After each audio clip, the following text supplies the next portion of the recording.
कुछ समझ नहीं आ रहा है, चलिए इसको छोड़ते हैं अभी। सिंपल रिकॉर्ड दबा दीजिए भैया सिस्टम से। रिकॉर्डिंग तो दबा दिया है, रिकॉर्डिंग शुरू हो गई है। हो गया, चलो थैंक यू। हाँ, तो रमाशंकर जी से आज दिन में भी बात हुई, योगेश भाई से भी कल बात हुई थी थोड़ी सी। नए लोगों में कौन कौन लोग हैं? एक तो राकेश कुमार हैं, लीना हैं, थोड़ा आपका परिचय दे दीजिए। अभिजीत राज हैं, डॉक्टर निमिषा पंड्या जी हैं, अमरेंद्र कुमार हैं।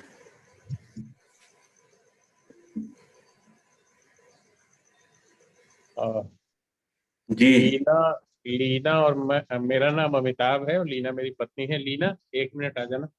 हाँ हाँ, आपका नाम लीना आ रहा था इसलिए। नहीं नहीं, लीना के ही फोन से लीना नहीं लगाया। हम और लीना यहाँ भोपाल में हैं। जी जी जी जी, जी जी।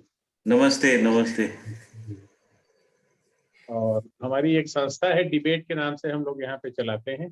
जी जी, जी बहुत बढ़िया। तो जीवन विद्या से परिचय है आपका? हाँ, जीवन विद्या का हमने शिविर किया था मांडवी में, सोम त्यागी जी थे, और उसके बाद पाली ताना में हमने अध्ययन किया था। बहुत बढ़िया, बहुत अच्छा, बहुत जी अच्छा, बहुत अच्छा। आप दोनों ने किया था? हम दोनों ने किया था। हम लोग अभी कुछ पुस्तकें जो थी वो अभी व्यवहारात्मक जनवाद पढ़ रहे हैं हम लोग। अच्छा अच्छा अच्छा अच्छा, बहुत बढ़िया, बाकी 3 पुस्तकें हम लोगों ने खत्म की हैं। बहुत अच्छा। स्वागत है आपका। धन्यवाद। डॉक्टर कमल जी दिख रहे हैं।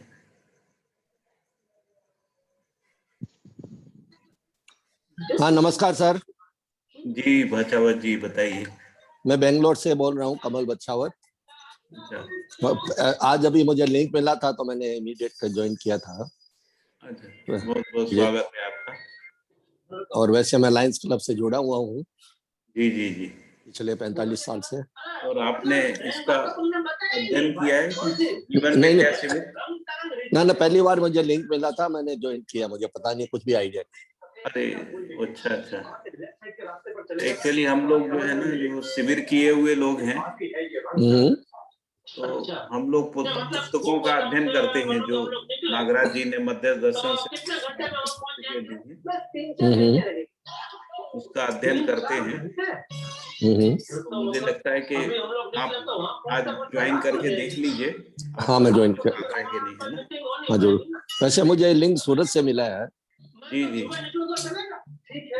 महेंद्र सेठिया से साइड मिला है।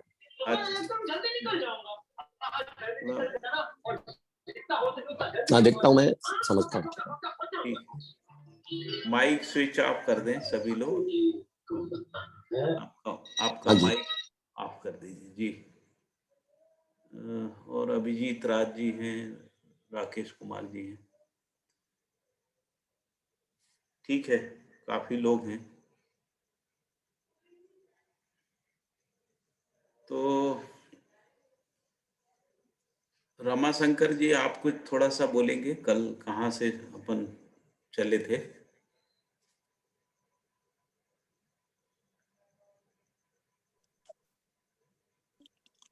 जी प्रणाम भैया। जी, सबों को प्रणाम।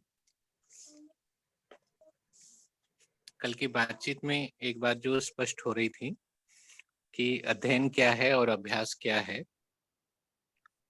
तो एक प्रश्न था कि अभ्यास दर्शन को किस रूप में लेना है। आज हमारे लिए यह अभ्यास की वस्तु है या अध्ययन की वस्तु है। तो इसमें बात आई कि अध्ययन को पहले समझा जाए कि अध्ययन कैसे होगा, कहाँ से स्टार्ट होता है अध्ययन। तो उसमें जो आज जो आपने रखा और जो कल भी बात आई थी, उन दोनों को मिलाते हुए कल पूरा स्पष्ट नहीं हुआ था, लेकिन आज पूरा स्पष्ट हो गया कि अध्ययन वस्तु की स्पष्टता के बाद अध्ययन होता है। पहले वस्तु पकड़ में आए तभी तो अध्ययन होगा उसका। उसके पूर्व में विचार अभ्यास, कर्म अभ्यास, व्यवहार अभ्यास, इन सभी अभ्यासों के साथ चलते हुए श्रवण मनन पूर्वक, वस्तु का श्रवण मनन पूर्वक हम साक्षात्कार की जगह तक पहुंच पाते हैं, जहां पर वस्तु साक्षात्कार में आता है। उस साक्षात्कार के साथ ही अब हम वस्तु का अध्ययन कर सकते हैं, अध्ययन करने में अपने को लगा सकते हैं, ये पहचानने में आया। तो ये एक महत्वपूर्ण बात थी जो मुझे स्पष्ट होना था, तो ये हुआ था भैया। यह अध्ययन ही आगे फिर साक्षात्कार पूर्वक अध्ययन जब समझ में आता है, अध्ययन आगे अपनी गति में आता है, तो फिर अवधारणा को हम अपने में पहचान पाते हैं। उस अवधारणा के संकल्प में जीने में संकल्प, उस अवधारणा के साथ ही जीने में संकल्प बनता है प्रमाण के अर्थ से। उस प्रमाण के अर्थ से जब जीने में संकल्प बनता है, जिससे हम अनुभव को अपने भीतर पहचान सकते हैं, पहचानने में आएगा, ऐसी स्पष्टता बनी भैया। बहुत बढ़िया। इससे संबंधित और कोई प्रश्न है किसी का?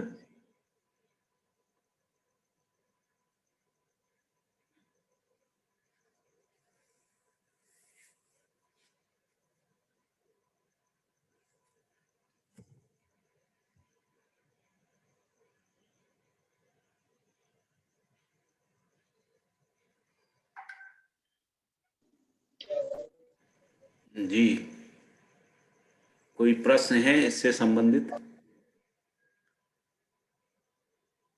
रण सिंह जी, कुछ पूछना है? भैया बस मैं ये बोलना चाह रहा था, यहाँ पे पूछना तो नहीं है। एक, जब तक वस्तु की स्पष्टता नहीं हो जाती तब तक अध्ययन को करते रहा जाए, ये मेरे समझ में आ रहा है ना। और उसके लिए जो भी अभ्यास और मनन, जो अभ्यास करना है, वो चिंतनाभ्यास और ये सब चीजों को हम लोग करते रहें, यही चीज अभी थोड़ा स्पष्ट हो रही है मुझे। जी जी। ना विचाराभ्यास, चिंतनाभ्यास, कर्माभ्यास, विधानाभ्यास, इस चीज को करते रहें। अध्ययन करने के लिए अध्ययन की वस्तु स्पष्ट होना जरूरी है।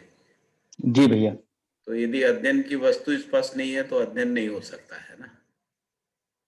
तो उससे पहले फिर क्या होगा, प्रश्न आएगा कि अध्ययन से पहले क्या होगा। जैसे मान लीजिए न्याय का अध्ययन करना है तो न्याय वस्तु रूप में स्पष्ट होना चाहिए।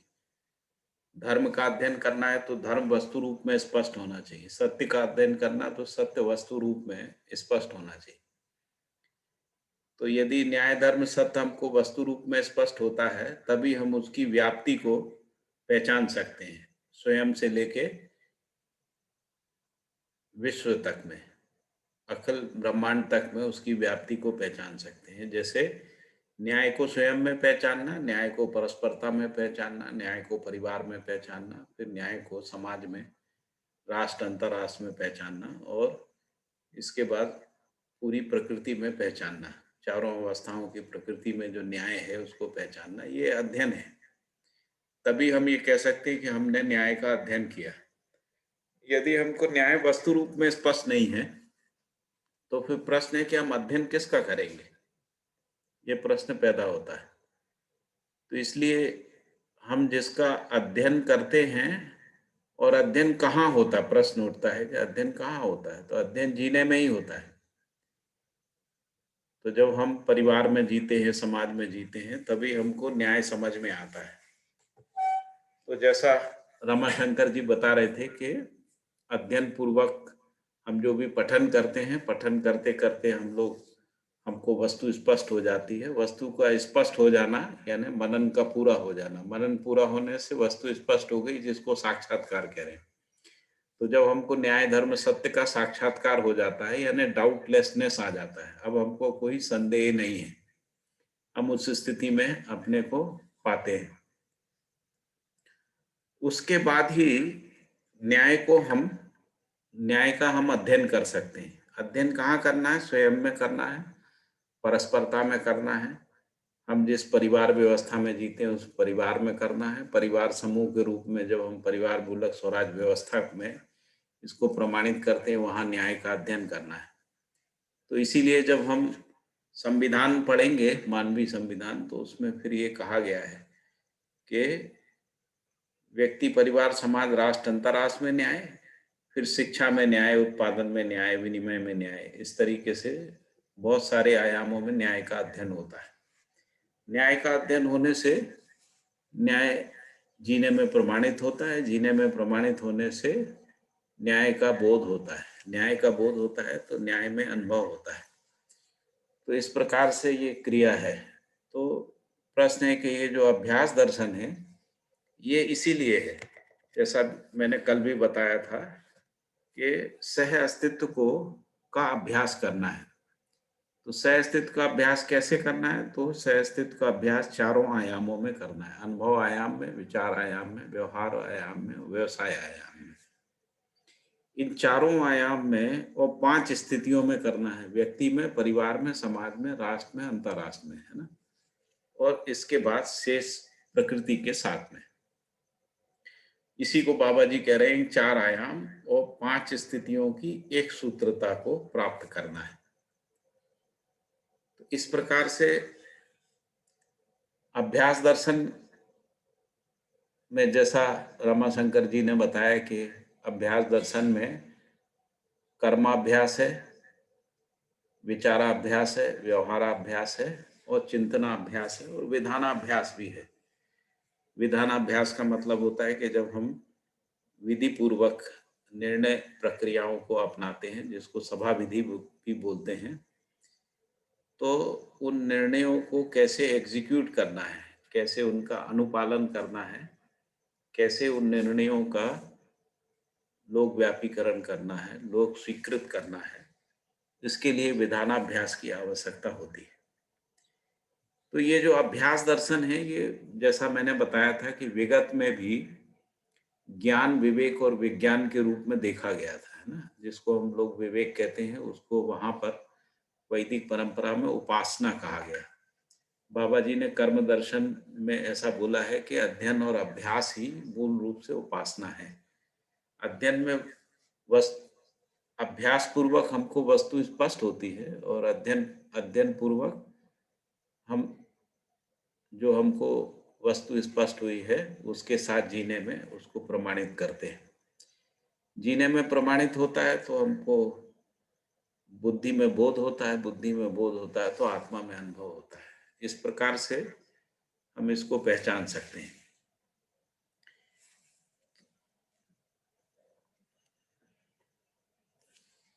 तो इसमें कोई प्रश्न हो, प्रति प्रश्न हो तो हम लोग कर सकते हैं। भैया जैसे आप बता रहे थे, अध्ययन के पहले क्या होगा? अध्ययन से पहले पठन होगा, पठन के बाद श्रवण होगा, श्रवण के बाद मनन होगा, है ना। जी। जो पठन होगा उसमें हम क्या करते हैं? तो उसमें हम भाषा का अनुसरण करते हैं, भाषा का अनुसरण करते हुए अर्थ तक पहुंचते हैं, अर्थ के साथ हम परिभाषाओं तक पहुंचते हैं, परिभाषा से अवधारणा तक पहुंचते हैं ना। तो ये एक क्रम है। अवधारणा में जाके वस्तु स्पष्ट हो जाती है और जब अवधारणा में वस्तु स्पष्ट हो जाती है तब हम उसको जीने में प्रमाणित करते हैं। जीने में प्रमाणित करते हैं तब उस वस्तु का अध्ययन होता है। जिस वस्तु को हमने पहचाना है वो हमको व्यक्ति में, परिवार में, समाज में, राष्ट्र में, अंतर्राष्ट्र में पहचानने में आती है, जीने में आती है। उसके लिए अध्ययन लगता है ना। जैसे हमको धर्म की स्पष्टता हो गई तो व्यक्ति में धर्म, जिसको हम कह रहे हैं कि जीवन में धर्म सुख है, मानव में धर्म जो है सर्वतोमुखी समाधान है। अब परिवार में धर्म क्या है? तो व्यवस्था है, परिवार व्यवस्था है। समाज में धर्म, समाज व्यवस्था है। तो इस प्रकार से धर्म का अध्ययन करने से धर्म पूर्वक जीना बनने लगता है और धर्म पूर्वक जीना बनने लगता है तो धर्म प्रमाणित होता है। धर्म प्रमाणित होता है तो हमको धर्म का बोध होता है, धर्म का बोध होता है तो अनुभव होता है। अनुभव होने के बाद जो है वो सहजता में आ जाता है। अनुभव से पहले सजगता के रूप में रहता है। तो इस प्रकार से एक क्रम है। हम लोगों ने इसको विभिन्न शिविरों में और जो पिछले वांग्मय पढ़े हैं उन सब में हमको ये बातें स्पष्ट होती हैं। ठीक है रण सिंह जी? जी भैया बिल्कुल। जी, योगेश भाई आप बताइए कुछ थोड़ा सा।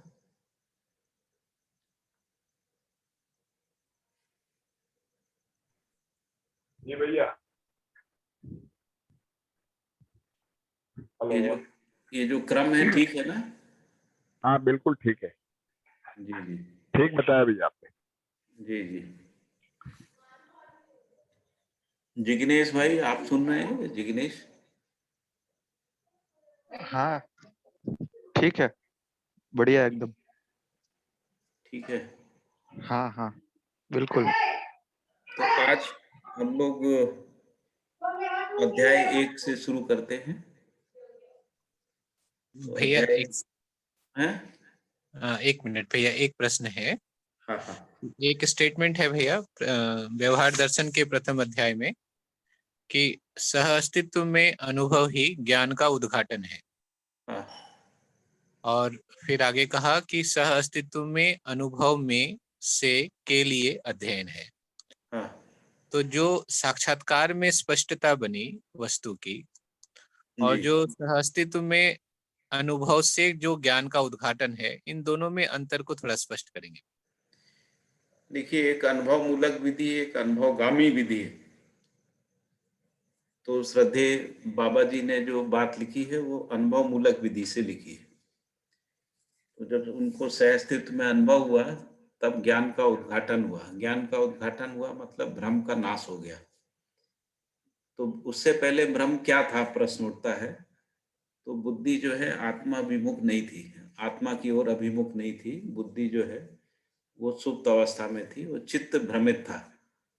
तो चित्त भ्रमित होने का मतलब क्या है कि चित्त यानी जो जीवन है वो स्वयं को शरीर माने हुए था।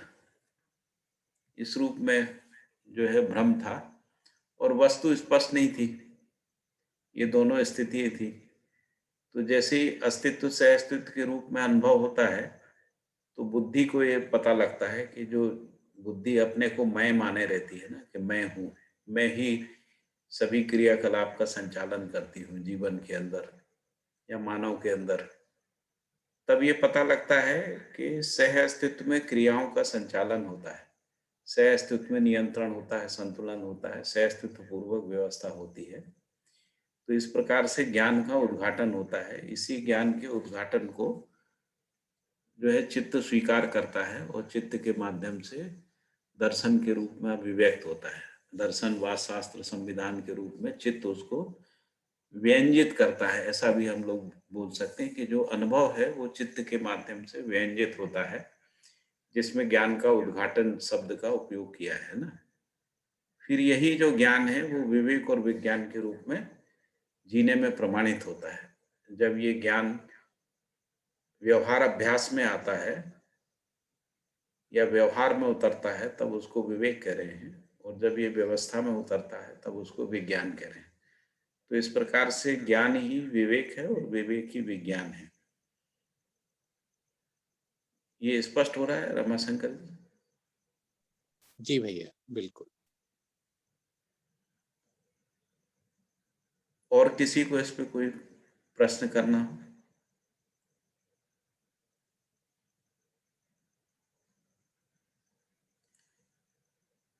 नूतन बहन आपको कुछ बोलना है? नहीं, नमस्ते भैया। नमस्ते नमस्ते नहीं, दीदी। स्पष्ट हुआ भैया, ये अच्छे से कनेक्ट हो पाया आप जो बताया अभी कि जी ज्ञान जी ही जब व्यवहार में उतरता है तो विवेक होता है, और जब व्यवस्था में उतरता है तो विज्ञान होता है। जी। तो इस तरह ज्ञान ही विवेक है और विवेक ही विज्ञान। ये बहुत अच्छे से कनेक्ट हुआ। और कोई प्रश्न? अभिजीत राज जी आप बताइए, कुछ अपने बारे में कुछ बताइए। प्रणाम भैया जी। एक्चुअली मेरा भी एक 6 महीने से जीवन विद्या में है कनेक्शन। और हाँ मैंने भी जैसे अमिताभ जी ने बताया वैसे पालिताना में एक शिविर किया है जीवन विद्या का परिचय का। उसके बाद मांडवी में भी किया है, और उसके बाद आपका कद्दू चेहरा में नहीं भी दिख रहा है। मांडवी। एक सेकंड वापस शुरू करता हूँ। थोड़ा अभी मैं अहमदाबाद गुजरात से हूँ, और यहाँ पे वो थोड़ा तूफान की वजह से कनेक्शन थोड़ा आगे पीछे हो रहा है। नहीं नहीं, कोई तो बात। हाँ, उसकी वजह से ये थोड़ा हो रहा है। हाँ, तो बस वही अभी तो इसकी वजह से सब रुका हुआ है, तो थोड़ा सा मानव व्यवहार दर्शन और संवाद 1-2 उसका पठन चल रहा है। बहुत और बढ़िया। हाँ, जैसे ये अभी वेबिनार शुरू हो गए हैं, आप और काफ़ी और भी लोग हैं, तो जो इस हिसाब से अध्ययन और बाकी सब प्रवृत्तियां कर रहे हैं, तो उसमें धीरे धीरे जुड़ के कुछ कुछ ज्ञान लेने का अभी प्रयास चल रहा है। चलिए, हम लोग काफी दिन से नहीं मिले, 1.5 महीने हो गए लगभग, है ना?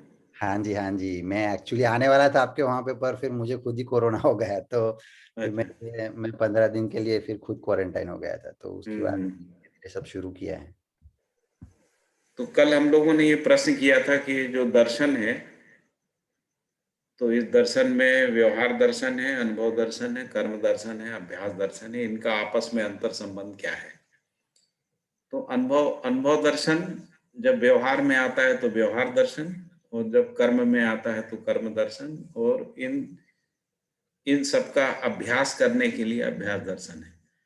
तो जैसा मैंने बताया कि अभ्यास को ही उपासना बोला है, अध्ययन को उपासना बोला है बाबा जी ने। उपासना का मतलब है हम जिस वस्तु को समझना चाहते हैं उसको समझ लें, जिस वस्तु के साथ जीना चाहते हैं उसमें जी लें। तो उपासना की जो उपलब्धि है वो जीवन में सुख शांति संतोष आनंद है, और मानव में समाधान समृद्धि अवश्य अस्तित्व है, और मानव परंपरा में अखंड समाज सार्वभौम व्यवस्था है, जो परिवार मूलक स्वराज व्यवस्था पूर्वक ही प्राप्त की जा सकती है। तो इसीलिए जो अभ्यास दर्शन है उसका प्रतिपादन बाबा जी ने किया है, और इस अभ्यास दर्शन में बहुत सारे मुद्दों को स्पष्ट किया है। जैसा मैंने कहा कि जो मूल रूप से 4 आयामों को स्पष्ट किया है, जिसमें अनुभव का एक आयाम है, विचार का दूसरा आयाम है, तीसरा व्यवहार का आयाम है। व्यवहार व्यक्ति से लेके व्यक्ति, परिवार, समाज, राष्ट्र और अंतर्राष्ट्र तक फैला हुआ है।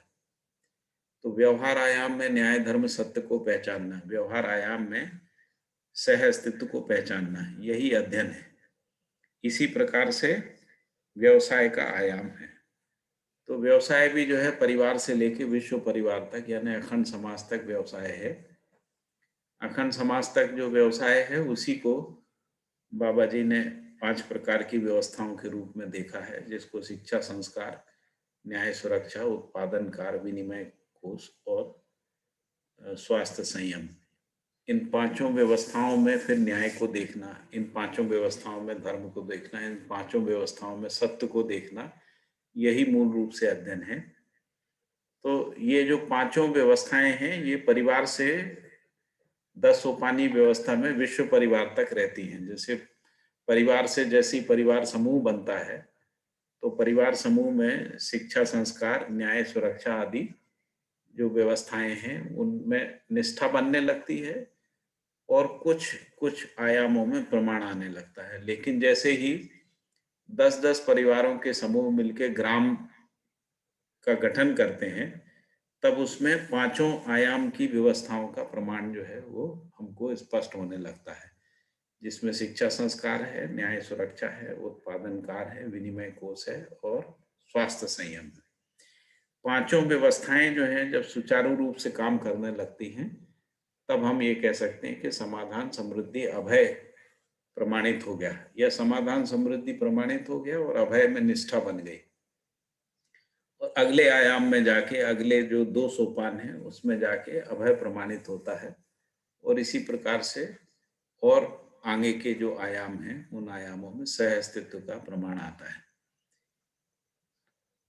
इन प्रमाण के साथ ही हमको इनका बोध होता है, न्याय धर्म सत्य का बोध होता है, और बोध के साथ ही अनुभव होता है। अनुभव होने के बाद अनुभव से अधिक कुछ नहीं है ना। तो इसी को इसमें स्पष्ट किया है तो अभ्यास दर्शन क्या है, अभ्यास की अनिवार्यता क्या है, अभ्युदय की अनिवार्यता क्या है, फिर सामाजिकता की अनिवार्यता क्या है। सामाजिकता की अनिवार्यता की बात इसलिए आई है क्योंकि जो हमारा विगत का अध्यात्म है वो व्यक्तिवादी अध्यात्म है, तो वहां पे समाज का, परिवार का प्रश्न नहीं उठता है। तो इसलिए सामाजिकता की अनिवार्यता, सामाजिकता का अध्ययन, सामाजिकता का आचरण, ये सब अभ्यास दर्शन के मुद्दे हैं।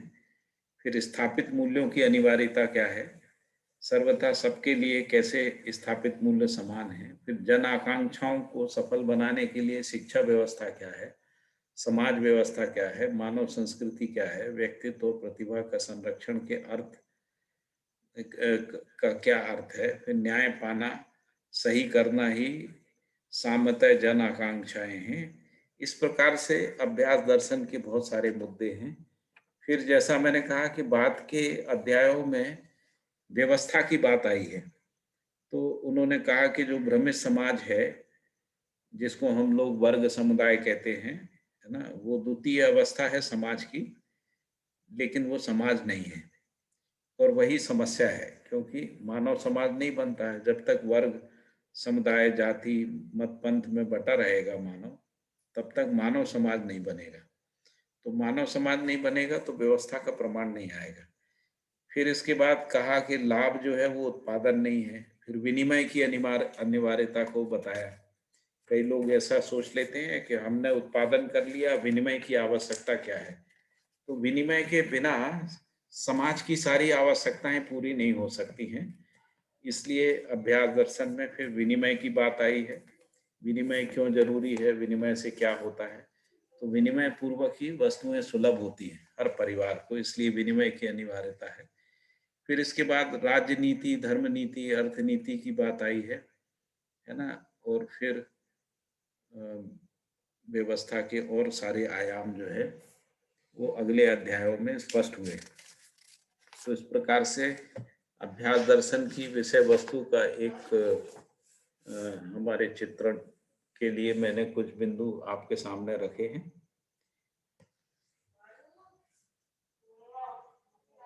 तो आज हम लोग इसका पहला अध्याय शुरू करते हैं। पहले अध्याय में पहला जो वाक्य लिखा है, जड़ चैतन्यात्मक प्रकृति के आधारभूत परमात्मा में स्मरण करते हुए अभ्यास दर्शन का विश्लेषण करता हूं, ऐसा श्रद्धेय नागराज जी जो है अपनी तरफ से लिख रहे हैं। तो इसमें कहा कि जड़ चैतन्यात्मक प्रकृति, तो प्रकृति जो है वो दो स्थितियों में है, एक जड़ के रूप में है, दूसरी चैतन्य के रूप में है। जड़ प्रकृति में आशा विचार इच्छा नहीं है, लेकिन चैतन्य प्रकृति में आशा विचार इच्छा।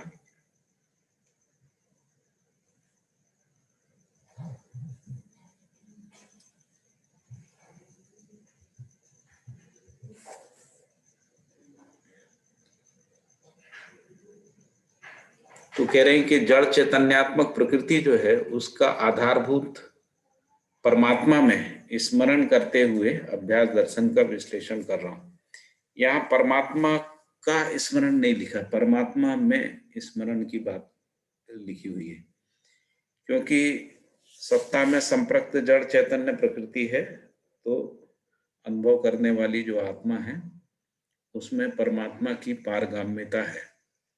परमात्मा क्योंकि सभी इकाइयों के अंदर भी पारगामी है, इसलिए परमात्मा में स्मरण करते हुए अभ्यास दर्शन का विश्लेषण, ऐसा जो है भाषा बनती है इसकी, है ना। फिर आगे लिखा है कि संपूर्ण क्रिया सत्ता में संप्रक्त जड़ चैतन्य ही है। यदि हम देखें तो संपूर्ण क्रियाएं जो हैं वो सत्ता में संप्रक्त हैं। सत्ता का मतलब जो व्यापक वस्तु है, व्यापक वस्तु जड़ चैतन्य में अविभाज्य वर्तमानता के रूप में है, इसलिए अस्तित्व से अस्तित्व रूप में अविभाज्य है, वर्तमान है और अखंड है। इसलिए हम इसको ये कह सकते हैं कि अस्तित्व से अस्तित्व रूप में एक ही है, इसमें डुअलिटी नहीं है, है ना, द्वैत नहीं है। द्वैत नहीं है का मतलब है कि ये दो होते हुए भी एक ही हैं, अलग अलग नहीं है। क्योंकि जो व्यापक वस्तु है वो इकाइयों के अंदर से पारगामी है, तो व्यापक वस्तु में इकाइयां जो है नित्य डूबी भीगी घिरी हुई रहती हैं, इसलिए संपूर्ण क्रिया सत्ता में संप्रक्त जड़ चैतन्य प्रकृति है, ऐसा लिखा हुआ है।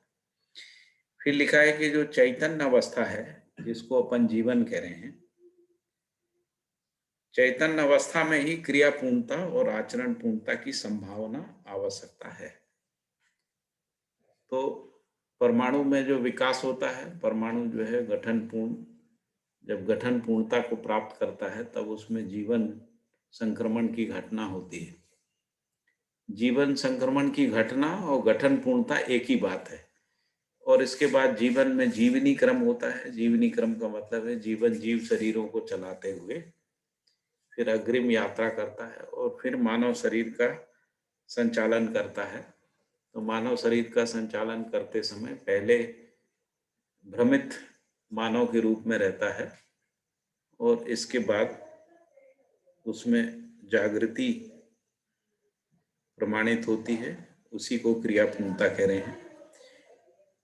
और क्रिया पूर्णता के बाद आचरण पूर्णता है। आचरण पूर्णता से अधिक फिर कोई आचरण नहीं है। तो सत्ता में संप्रक्त जड़ चैतन्य प्रकृति, तो संपूर्ण क्रिया जो है सत्ता में संप्रक्त है, इसलिए जो चैतन्य क्रिया है वो भी सत्ता में संप्रक्त है, यानी पूर्ण में डूबी भीगी घिरी हुई होने के कारण उसमें पूर्णता की प्रेरणा है। और पूर्णता की जो प्रेरणा है उसी के कारण से क्रिया पूर्णता आचरण पूर्णता जो है वो एक आवश्यकता बन जाती है, अनिवार्यता भी बन जाती है। और ये कहा कि चैतन्य अवस्था में ही इसकी संभावना है, जड़ प्रकृति में इसकी संभावना नहीं है क्रिया पूर्णता आचरण पूर्णता की। तो जब तक गठन पूर्ण परमाणु नहीं होता है तब तक उसमें संभावना का भी उदय नहीं होता है। फिर लिखा है कि ये जो क्रिया पूर्णता आचरण पूर्णता है, इसके लिए मनुष्य में अभ्यास की अनिवार्यता है। और फिर अभ्यास क्या है, तो उन्होंने कहा अनुमान क्षमता ही अभ्यास का आधार है। तो अभ्यास क्या है, तो अनुमान है। तो जैसे हम जितना व्यवहार करते हैं आगे के व्यवहार का अनुमान लगता है। जैसे व्यक्ति जो व्यवहार करता है, जब वो व्यवहार में सफल होता है तब परिवार के व्यवहार का अनुमान लगता है। परिवार का व्यवहार जब अपने में प्रमाणित होता है, सिद्ध होता है, तब उसको समाज के साथ व्यवहार का अनुमान लगता है। तो इसलिए लिखा है कि अनुमान क्षमता ही अभ्यास का आधार है। जैसे हम व्यवहाराभ्यास करते हैं तो व्यवहाराभ्यास स्वयं से शुरू होता है। तो स्वयं में शुरू क्या होगा, व्यवहार तो स्वयं में होता नहीं, व्यवहार परस्परता में होता है। तो व्यवहार पहले स्वयं में स्पष्ट होता है। व्यवहार नाम की वस्तु क्या है, क्रिया क्या है, वो स्वयं में स्पष्ट होती है। तो व्यवहार जब स्वयं में स्पष्ट होता है तभी वो परस्परता में प्रमाणित होता है। परस्परता में प्रमाणित होता है तो परिवार में प्रमाणित होता है, परिवार में प्रमाणित होता है तो समाज में प्रमाणित होता है। ये क्रम से ही होता है, क्योंकि व्यक्ति का जो आचरण है वो परिवार के आचरण में विलय हो जाता है, परिवार का आचरण समाज के आचरण में विलय हो जाता है। इसी को कहा कि गुरु मूल्य में लघु मूल्य का विलय हो जाता है। और इस प्रकार से अखंड समाज तक, जो अखंड समाज ही मानवीयतापूर्ण आचरण है, जिसको अखंड समाज का जो आचरण है उसी को मानवीयतापूर्ण आचरण कहते हैं। और जब मानव मानवीयतापूर्ण आचरण में संक्रमित होता है उसी का नाम वर्तमान है। वर्तमान का मतलब होता है कि जब हर क्रिया अपनी मौलिकता के साथ, अपने आचरण के साथ क्रियाशील रहती है, उसी को वर्तमान कहते हैं। वर्तमान का मतलब जैसा है वैसा वर्त रहा है। तो मानव जब तक भ्रमित है तब तक वर्तमान नहीं है, लेकिन जैसे ही मानव मानवीयतापूर्ण आचरण में संक्रमित होता है तब वो भ्रम से वर्तमानित हो जाता है। वर्तमानित हो जाता है यानी अपने आचरण में प्रतिष्ठित हो जाता है। तो यहाँ कहा कि चैतन्य अवस्था में क्रिया पूर्णता एवं आचरण पूर्णता की संभावना है, आवश्यकता है, जिसके लिए मनुष्य में अभ्यास की अनिवार्यता है। फिर ये कहा कि अनुमान क्षमता ही अभ्यास का आधार है। फिर ये कहा अनुभव से अधिक उदय ही अनुमान है। अब यहाँ पे अनुभव से अधिक उदय की बात इसलिए की क्योंकि आत्मा में अनुभव हो गया श्रद्धेय नागराज जी को, और उसको अभ्यास पूर्वक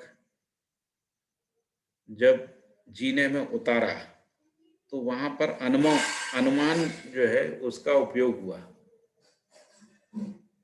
तो इसलिए लिखा है कि अनुभव से अधिक उदय ही अनुमान है, क्योंकि अनुमान पूर्वक ही ज्ञान जो है विवेक और विज्ञान के रूप में स्पष्ट होता है, प्रमाणित होता है, जीने में उतरता है।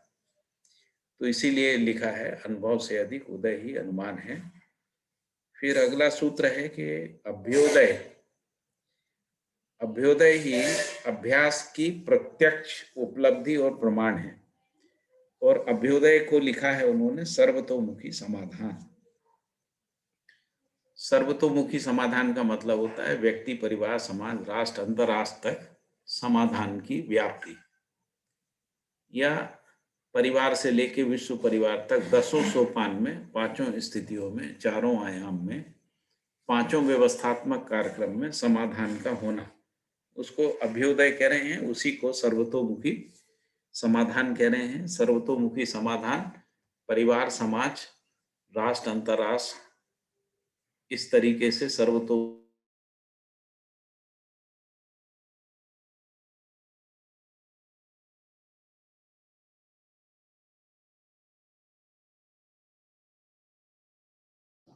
भैया अनम्यूट कर लीजिए।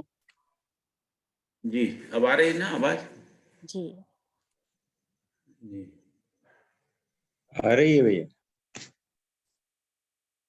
तो यहाँ तक कोई प्रश्न हो तो बताइए।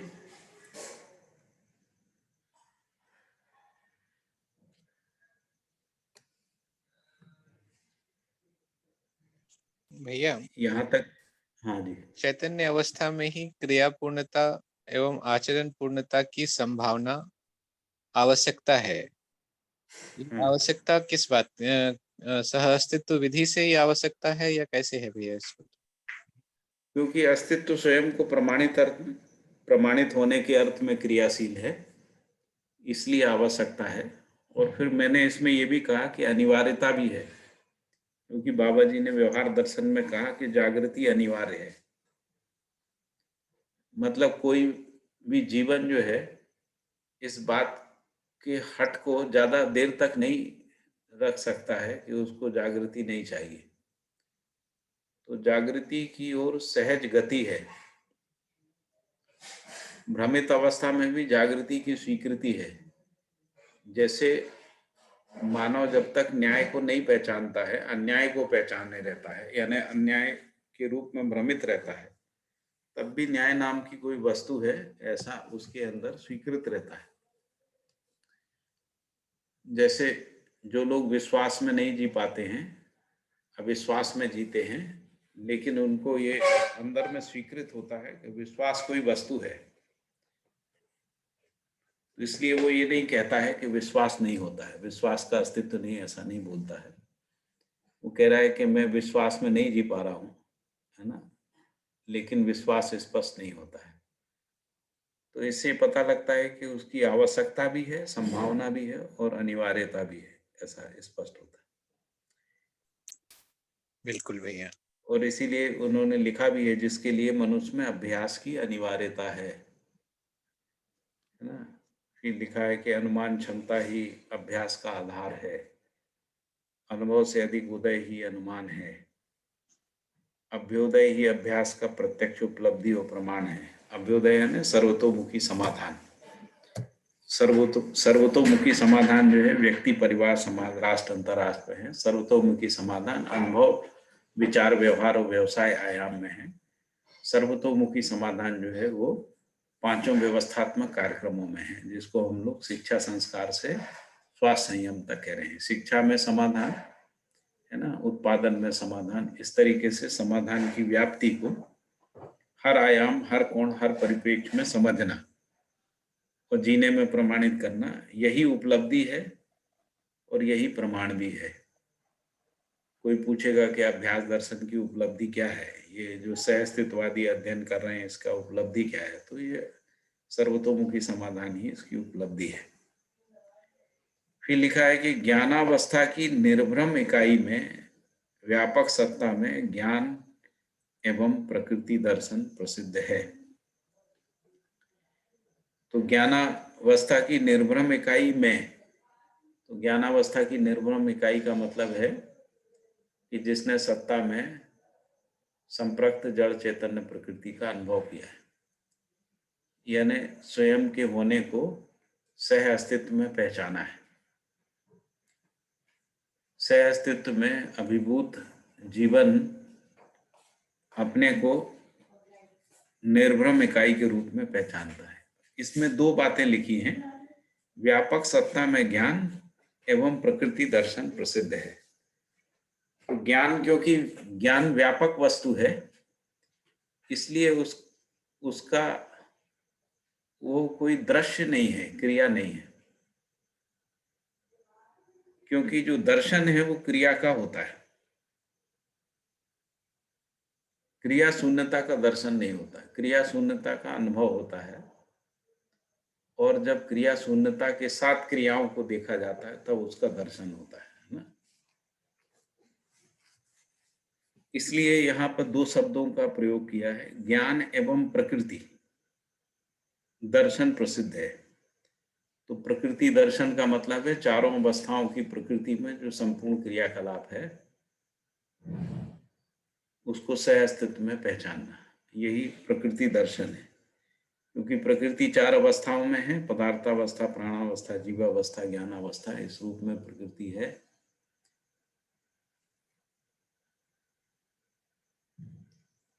फिर आगे लिखा है, यही अभ्युदय पूर्णता है। अभ्युदय पूर्णता का मतलब है कि ज्ञान और प्रकृति दर्शन जो है वो स्पष्ट हो जाना, जीने में प्रमाणित हो जाना। प्रकृति दर्शन हम लोग अनुभव गामी विधि से हैं, तो पहले प्रकृति दर्शन होता है, फिर इसके बाद ज्ञान में अनुभूति होती है। और जो ज्ञानावस्था की जो निर्भ्रम इकाई है, जो अनुसंधान पूर्वक अनुभव मूलक विधि से जब इस ज्ञान को समझते हैं तो पहले ज्ञान स्पष्ट होता है और फिर उस ज्ञान के प्रकाश में प्रकृति दर्शन होता है। फिर लिखा है कि यही अभ्युदय पूर्णता है, साथ ही मानव की चिरावांछा भी है। तो ये अभ्युदय पूर्णता ही मानव की चिरावांछा है। चिरावांछा यानी आदिकाल से, जब से भी मानव अस्तित्व में है तभी से वो व्यवस्था में जीना चाहता है, जागृति पूर्वक जीना चाहता है, अभ्युदय को प्रमाणित करना चाहता है या समाधान में जीना चाहता है। ये वांछा के रूप में बना रहता है।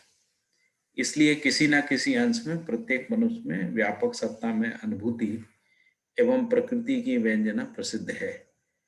तो अनुभव दर्शन में भी बाबा जी ने ऐसा लिखा है कि जो अजागृत मानव है उसको भी ब्रह्म जो है भासता है, ऐसा लिखा है। तो जिसको हम लोग पशु मानव, राक्षस मानव कह रहे हैं या अमानव कह रहे हैं या भ्रमित मानव कह रहे हैं, भ्रमित मानव में भी किसी न किसी अंश में व्यापक सत्ता में अनुभूति एवं प्रकृति की व्यंजना। प्रकृति की व्यंजना किस रूप में है? तो रूप, गुण, स्वभाव, धर्म, ग्राही और प्रदायी क्षमता के रूप में प्रकृति की व्यंजना है। यानी प्रकृति अपने को जो अभिव्यक्त करती है या व्यंजित करती है वो रूप के रूप में है, गुण, स्वभाव और धर्म के रूप में है। इनको वो ग्रहण करती है और इसको ग्राही और प्रदायी क्षमता के रूप में व्यंजनाएं प्रसिद्ध हैं। जो प्रकारांतर से दर्शन परंपराओं में कुछ कुछ इसके संबंध में भाषाभास हमको देखने को मिलता है। फिर कह रहे हैं कि यही अभ्युदय की स्पष्ट संभावना है। अभ्युदय की स्पष्ट संभावना क्या है? तो व्यापक सत्ता में अनुभूति एक भाग और दूसरा भाग है प्रकृति की व्यंजना यानी रूप, गुण, स्वभाव, धर्म की स्पष्टता। फिर आगे लिखा है कि व्यंजनीयता ही दर्शन क्षमता और अनुभव ही आनंद है। तो व्यंजनीयता जो है वो रूप, गुण, स्वभाव और धर्म के रूप में जो जड़ चैतन्यात्मक प्रकृति का विश्लेषण है वो दर्शन क्षमता के रूप में व्यंजनीयता है। और जो व्यापक वस्तु में जो अनुभव है, जिसको अपन ज्ञान में अनुभव भी कह सकते हैं, वही आनंद है। तो इसलिए लिखा है कि व्यंजनीयता ही दर्शन क्षमता और अनुभव ही आनंद है। फिर आगे लिखा है कि आघात प्रत्याघात, मूल्यों के प्रस्थापन विस्थापन, रत्यात्मक विरत्यात्मक, संगठन विघटन, सह अस्तित्व असह अस्तित्व, शोषण और पोषण के भेद से व्यंजनाएं प्रसिद्ध हैं। तो ये जो व्यंजनाएं हैं, दोनों प्रकार से जीवन में व्यंजनाएं होती हैं। आघात प्रत्याघात के रूप में, मूल्यों के प्रस्थापन विस्थापन के रूप में, है ना, जो तुलनात्मक रूप से हम लोग कह सकते हैं कि तुलनात्मक रूप से, संगठन विघटन के रूप में, सह अस्तित्व असह अस्तित्व के रूप में, और शोषण पोषण के भेद से व्यंजनाएं प्रसिद्ध हैं। ये सभी क्रियाएं आकर्षण विकर्षण, आसक्ति अनासक्ति पूर्वक ही संपन्न होती है। आसक्ति पूर्वक जो व्यंजित होता है वो दुख का कारण होता है, और अनासक्ति पूर्वक जो व्यंजित होता है वो सुख का कारण बनता है ना। इसी प्रकार से आकर्षण विकर्षण है। यही प्रकृति की सीमा है। परस्परता, सापेक्षता, नियंत्रण, संतुलन, सहअस्तित्व, विकास, जागृति एवं आकर्षण विकर्षण है। फिर लिखा है कि व्यंजनीयता एवं व्यंजनोत्पादीयता ही संवेदना है।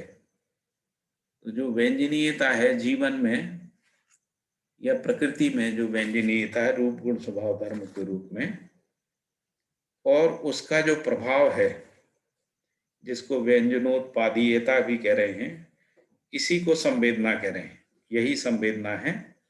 व्यंजनीयता ही अभ्युदय की कामना का आधार है। यदि मानव में संवेदनशीलता ही नहीं है, संवेदनशीलता का मतलब है दूसरों का दुख दूर करने की प्रवृत्ति, है ना। यदि वही नहीं है तो अभ्युदय की कामना का आधार कैसे बनेगा।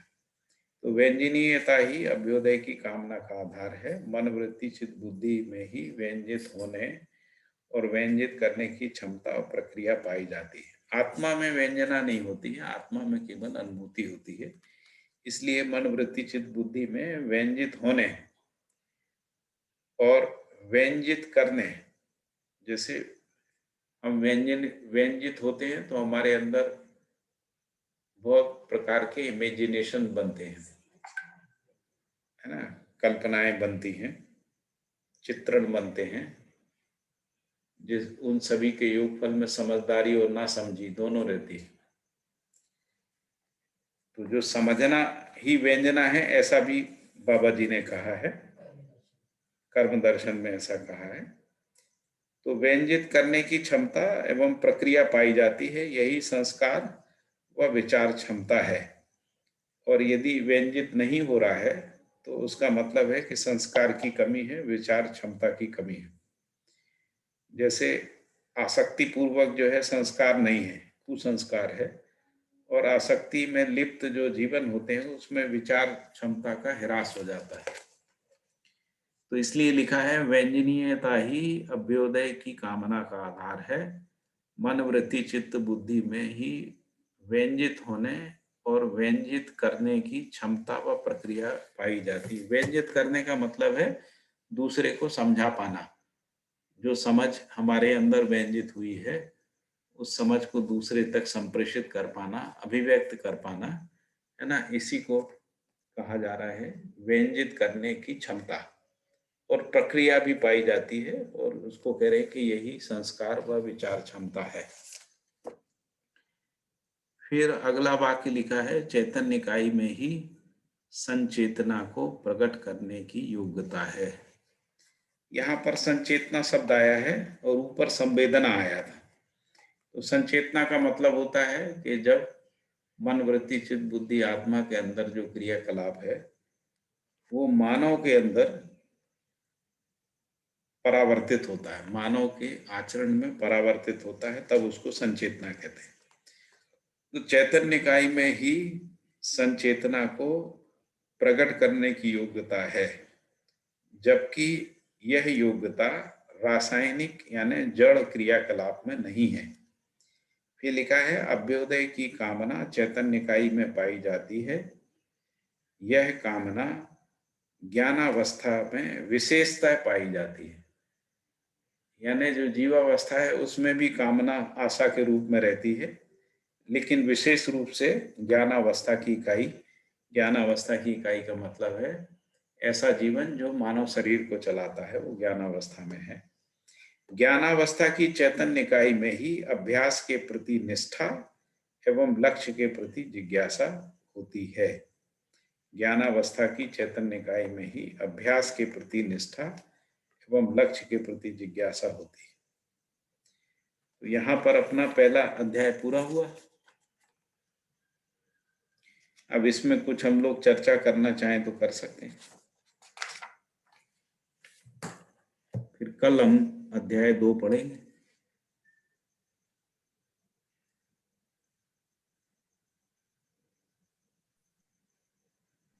यह मुझे लगता क्या है जो है इसमें स्पष्ट हो रहा है, जो इस पैराग्राफ में लिखा हुआ है ना, अभ्युदय सर्वतोमुखी समाधान ही अभ्यास की प्रत्यक्ष उपलब्धि और प्रमाण है। यानी कि यहाँ पे पूरे अभ्यास को यहीं पे रख दिया गया है एक तरीके से, ये दिख रहा है। जी जी हाँ, तो कहाँ से शुरू करके कहाँ आपको पहुंचना है वो जी चीज पूरी यहाँ पे है। अभ्यास को अगर एक तो उसमें देखा जाए एक सूत्र के रूप में। जी जी, बहुत बढ़िया।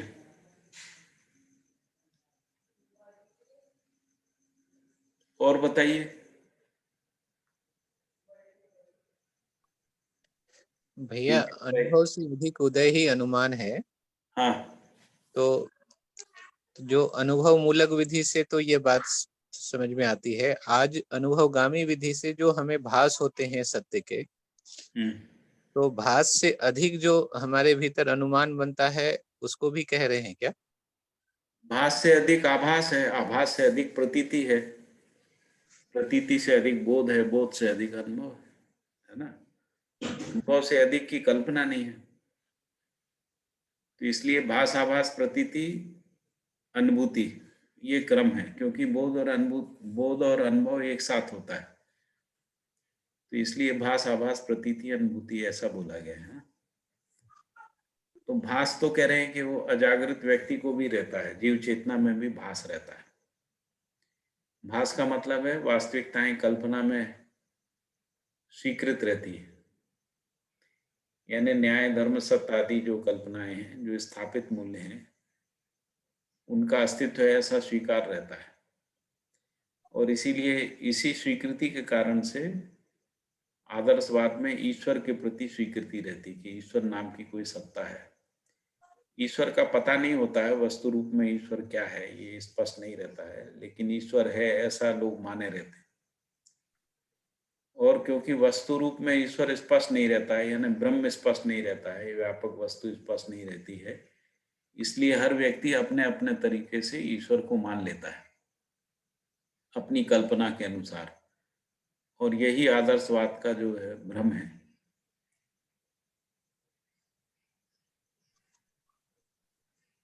फिर अध्ययन पूर्वक भास से आभास होता है। आभास का मतलब है वस्तु तुलना में स्पष्ट हो जाती है। प्रतीति का मतलब है जब निरपेक्षता में वस्तु स्पष्ट हो जाती है। पहले सापेक्षता में होती है, फिर निरपेक्षता में होती है।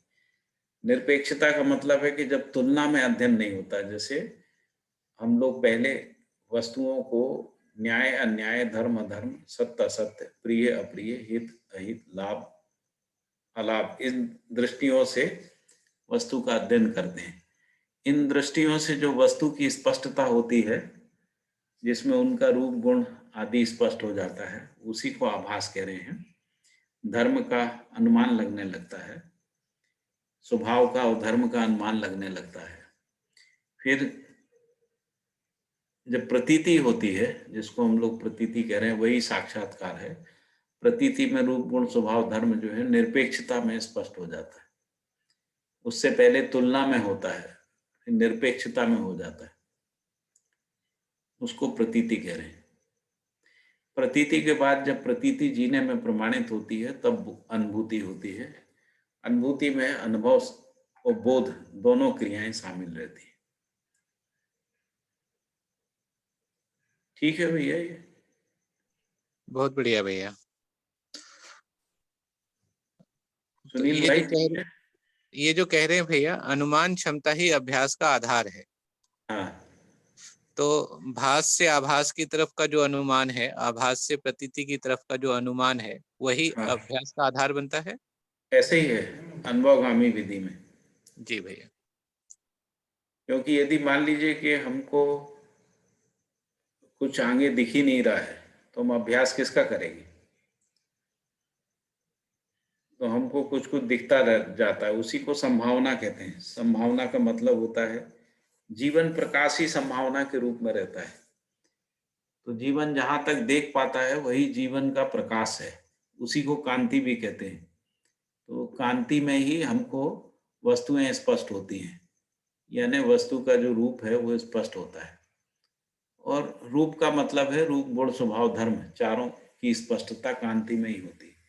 कांति ही संभावना है, यानी जहां तक हम देख पाते हैं वहीं तक हमारी कांति है ना, यानी जीवन का प्रकाश है।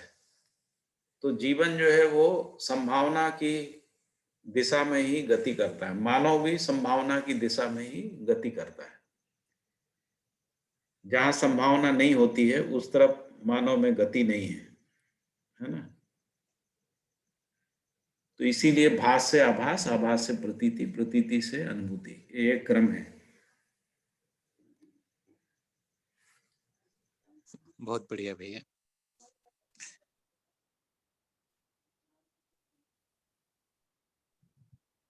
भैया नमस्ते। हाँ नमस्ते शीश राम जी, बताइए। जैसे इसमें लिखा है अनुमान क्षमता ही अभ्यास का आधार है, तो जैसे अपनी व्यवस्था में जब देने लग जाते हैं तो व्यवस्थाएं की जो योजनाएं बनती है वही अनुमान क्षमता, माने अपन ऐसे ही है क्या? अभ्यास का आधार बोला है, व्यवस्था का आधार नहीं बोला। अनुमान क्षमता ही अभ्यास का आधार है, व्यवस्था का आधार है ऐसा नहीं लिखा है।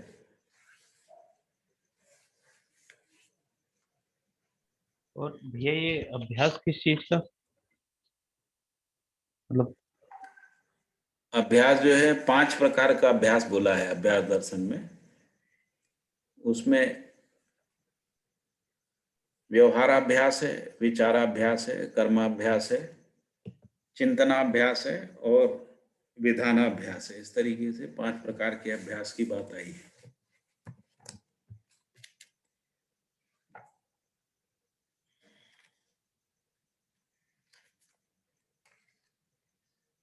तो विचार का अभ्यास होता है, व्यवहार का अभ्यास होता है, कर्म का अभ्यास होता है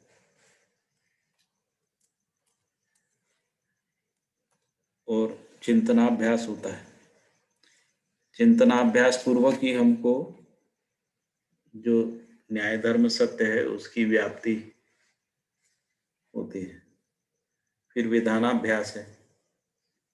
विधानाभ्यास में नियम, नियंत्रण, संतुलन, न्याय धर्म सत्य से सूत्र हमको स्पष्ट होते हैं। और विधि की जो धारणा पूर्वक जो व्यवहार व्यवसाय को सुगम बनाने की प्रक्रिया हमको विधानाभ्यास पूर्वक स्पष्ट होती है। भैया स्थिति तो ये है कि जैसे परिचय शिविर किया था और उसके बाद अध्ययन बिंदु शिविर किया, अब विचार तो कुछ है नहीं, मतलब अपने जो पहले वाले थे वो तो खत्म हो गए, जो इधर वाले हैं नहीं कुछ, तो अब तो बिल्कुल खाली से हैं। पठन कर पठन करने से विचार बनेगा ना। अच्छा। जैसे मान लीजिए कि आप जो है किसी गलत दिशा में जा रहे थे, आपको लोगों ने बता दिया कि ये दिशा ठीक नहीं है, आप वहां से इस रास्ते पे चलेंगे, वहां नहीं पहुंचेंगे। अब आप खड़े हो गए,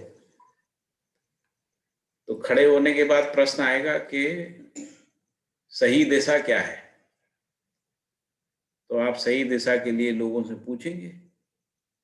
जैसे मान लो आपको दिल्ली जाना है और आप जा रहे हैं नागपुर की तरफ, तो किसी ने बताया कि भाई ये रास्ता तो नागपुर जाता है, दिल्ली जाता नहीं है। आपने और एक दो लोगों से पूछा तो उन्होंने भी कहा कि नहीं नहीं सही है, नागपुर ही जाता है, दिल्ली नहीं जाता है। तो आप खड़े हो जाएंगे। तो जैसे ही आप खड़े होंगे तब प्रश्न पैदा होगा कि हमको जाना तो दिल्ली है, ठीक है। तो दिल्ली जाने के लिए दिल्ली का रास्ता पूछेंगे लोगों से तो विचार शुरू हो जाएगा। तो जैसे आप पिछला कोई भी विचार कर रहे थे, आपको पता लगा कि ये विचार ही नहीं है और ये विचार ठीक नहीं है, ये विचार गलत है, इससे तो सुख शांति संतोष आनंद आएगा नहीं, इससे तो समाधान समृद्धि अभय से अस्तित्व प्राप्त नहीं होगा, जागृति प्राप्त नहीं होगी, और वही तो हमको चाहिए।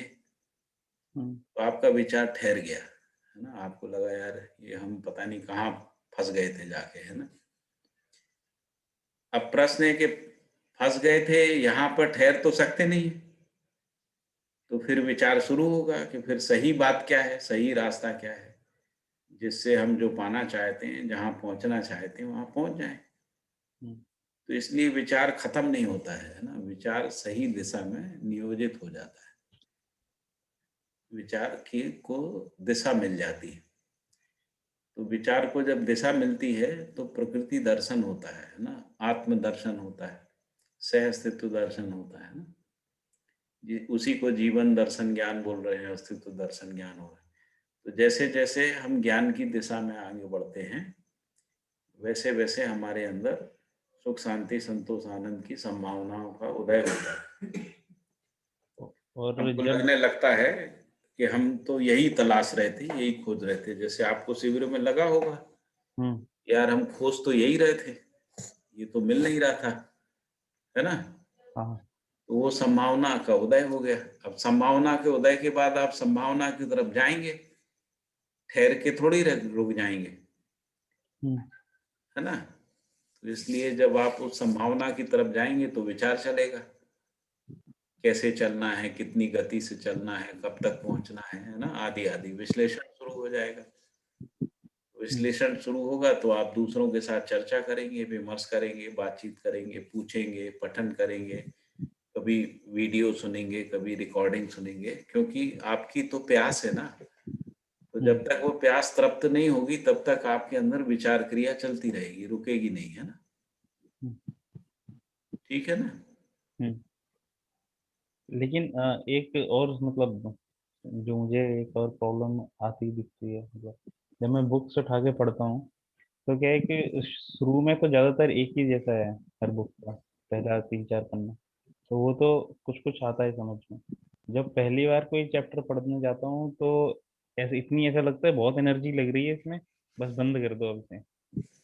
जी जी, वो तो होता ही है। आप जो है यदि फिजिक्स पढ़ना है और आप ग्रेजुएशन का फिजिक्स उठा के पढ़ने लगेंगे तो आपको बहुत एनर्जी लगेगी, समझ में कुछ नहीं आएगा।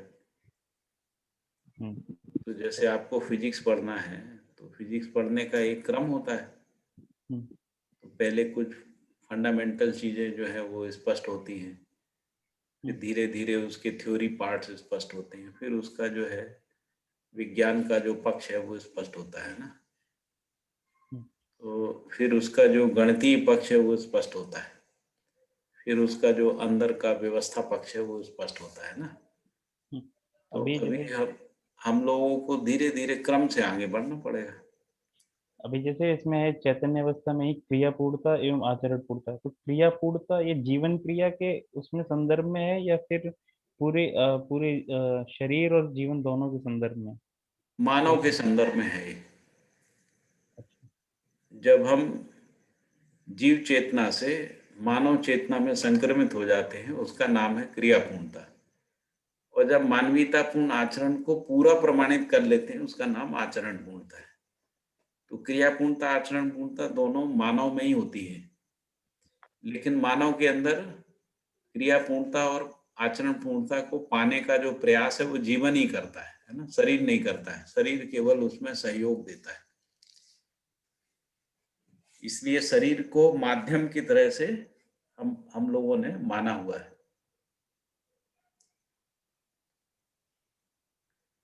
ठीक है ना। ठीक है भैया, ठीक है। जीने वाला तो जीवन ही है, समझने वाला जीवन है, इसलिए जीवन ही दृष्टा कर्ता भोक्ता है। लेकिन वो दृष्टा कर्ता भोक्ता भी तभी है जब वो मानव शरीर में है। मानव शरीर में नहीं है तो वो कर्ता भोक्ता नहीं है ना। हाँ, ये समझा। दृष्टा भी नहीं है, क्योंकि समझने की क्रिया भी रुक जाती है यदि मानव का शरीर नहीं है। इसलिए मानव रूप में जीवन की अभिव्यक्ति भी सह अस्तित्व का प्रमाण है।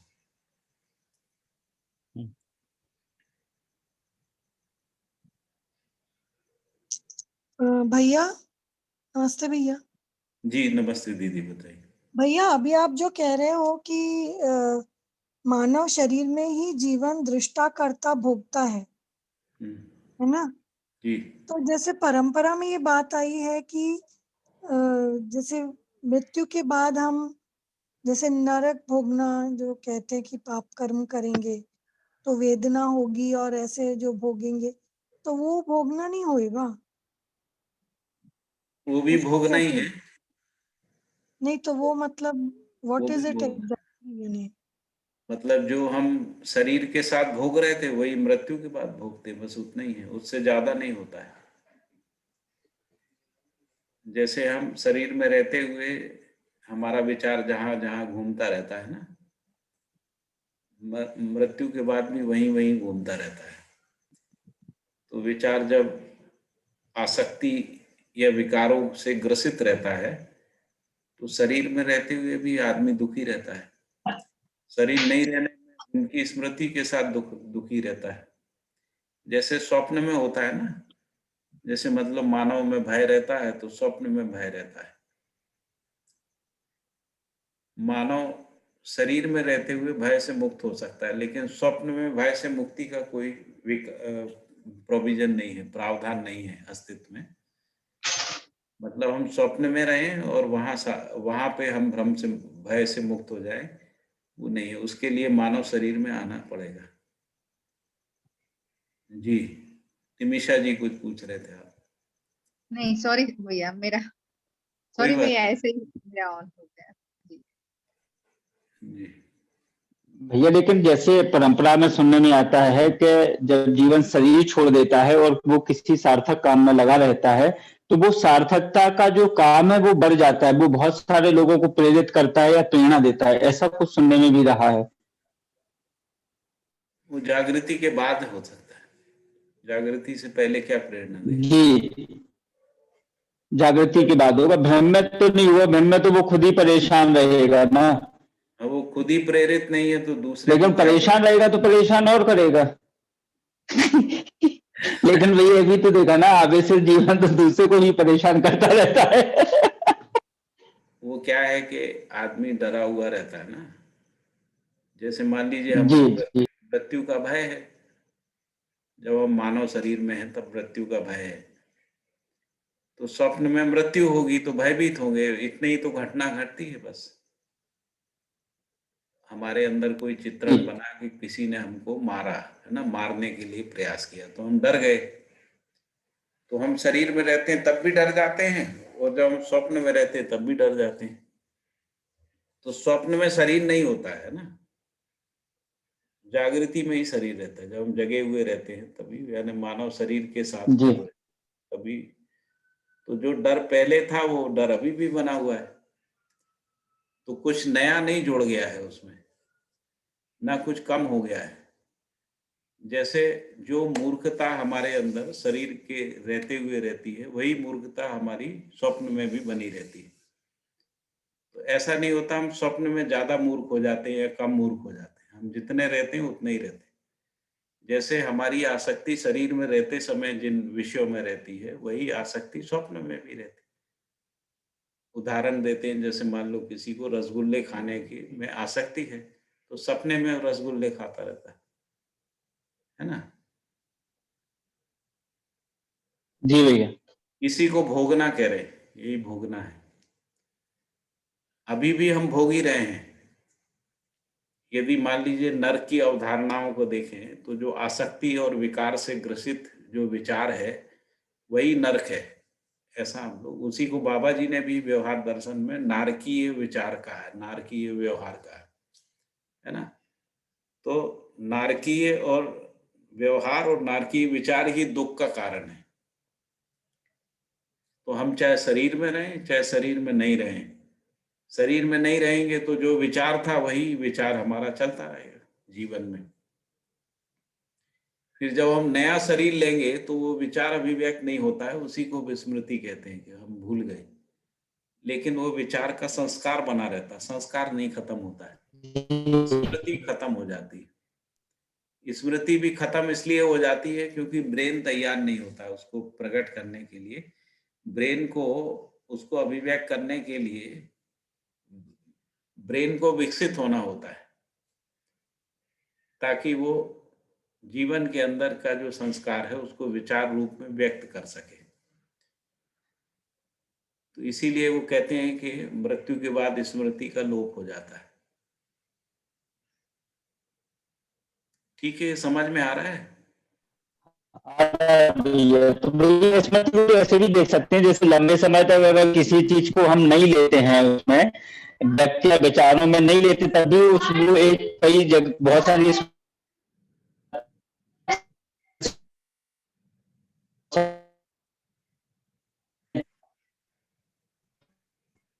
आवाज चली गई। ठीक ठीक है, अभी आवाज आपकी नहीं आ रही है रण सिंह जी, है ना। आप मुझे फोन कर लेना, हम लोग फोन पे बात कर लेंगे इस पे, ठीक है। और कोई प्रश्न हो नहीं तो फिर आज हम लोग यहाँ विराम लेते हैं क्योंकि 10 बजने वाला है। पाठक जी, एक लास्ट प्रश्न है, अभिजीत बोल रहा हूँ। जी जी अभिजीत जी। हाँ, ये जो व्यंजनीयता का आपने समझाया और उसमें एक सेंटेंस था कि व्यंजनीयता ही अभ्युदय की कामना का आधार है, तो एक तो थोड़ा व्यंजनीयता भी वापस से स्पष्ट कर देंगे कि उसका अर्थ क्या है यहाँ पे। और दूसरा ये है कि अभ्युदय की कामना का आधार है, पर अभ्युदय का आधार है ऐसा नहीं कहा है, तो उसका क्या अर्थ होता है? क्योंकि अभ्युदय तो अनुभव के साथ ही अभ्युदय है ना, दर्शन के साथ अभ्युदय नहीं है, इसलिए आधार कामना का आधार बोला है। दूसरी बात है व्यंजनीय, व्यंजना को लिखा है रूप गुण स्वभाव धर्म के रूप में व्यंजना है ना। तो रूप गुण स्वभाव धर्म को स्वयं में पहचानना और उसको अभिव्यक्त करना है, इसको व्यंजनीयता बोल रहे हैं ना। अच्छा। व्यंजनीयता जब परिवार समाज राष्ट्र अंतरराष्ट्र में पहचानने में आती है तब वो व्यंजनीय उत्पादीयता है ना। जैसे एक व्यक्ति की समझ होती है और एक परिवार की समझ होती है, एक समाज की समझ होती है, एक राष्ट्र की समझ होती है, तो समझ को ही व्यंजना कहते हैं ना। तो जो राष्ट्र की समझ में समाज की समझ समाई रहती है, समाज की समझ में परिवार का समझ समाया रहता है और परिवार में व्यक्ति का समझ समाया रहता है, क्योंकि जो बड़ी समझ है यानी गुरु मूल्य, उसमें लघु मूल्य समाया रहता है।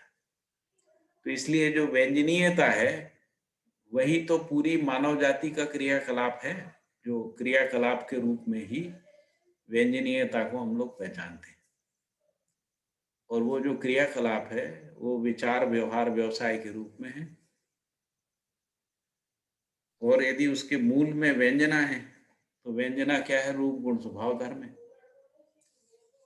यदि स्वभाव और धर्म व्यंजित नहीं होता है तो उसमें मानवीयता और देव मानवीयता दिव्य मानवीयता व्यंजित नहीं होती है, केवल रूप और गुण तक व्यंजनाएं होती हैं। तो रूप और गुण तक यदि व्यंजनाएं होती हैं तो मानव जो है पशु मानव देव राक्षस मानव के रूप में रहता है।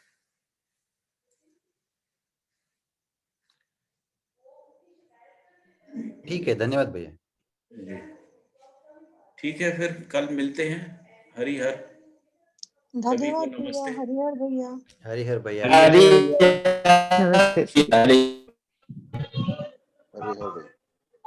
नमस्ते भैया। नमस्ते नमस्ते भैया, सभी को नमस्कार।